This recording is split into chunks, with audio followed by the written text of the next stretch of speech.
c'est LMCA. Salut, c'est Kylian. Salut, c'est Arthur. Salut, c'est Julien. Et aujourd'hui, on va vous présenter Adaptapo.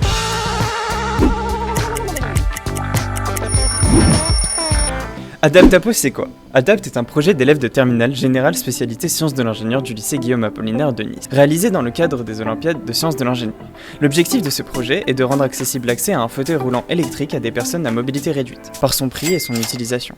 Pour cela, nous avons cherché un moyen d'optimiser notre conception. Il nous est alors venu l'idée de coupler une trottinette électrique avec un fauteuil roulant. Pour cela, il nous fallait trouver un système d'attache qui soit compatible avec toutes les trottinettes et tous les fauteuils.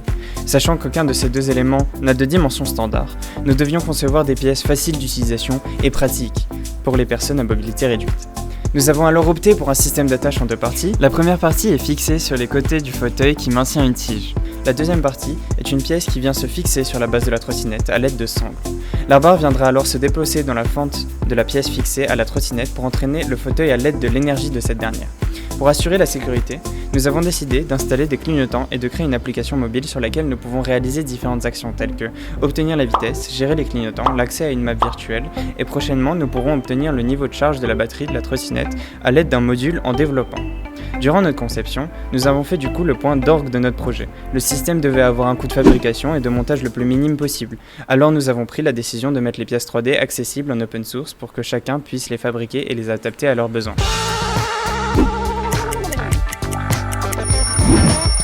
La modélisation des pièces d'Adapt a été faite sur SolidWorks 3D. Nous avons commencé par élaborer des prototypes de pièces qui pouvaient correspondre à nos exigences. Ensuite, nous avons effectué des simulations de résistance des matériaux avec l'aide du logiciel. C'était pour déterminer les zones les plus fragiles de nos prototypes. Et enfin, nous avons apporté des corrections pour améliorer la résistance et l'esthétique de nos pièces.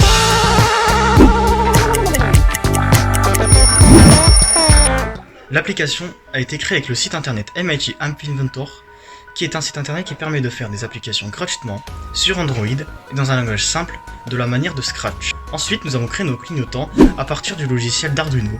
Nous l'avons écrit en C++.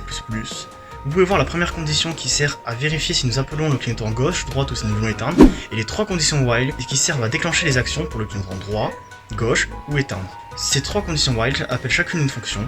Celle de gauche par exemple appelle la fonction gauche qui va éteindre la LED droite et allumer la LED gauche. Puis ensuite s'ensuit une boucle for qui va faire clignoter et nous permettre de changer d'état rapidement et facilement de la LED.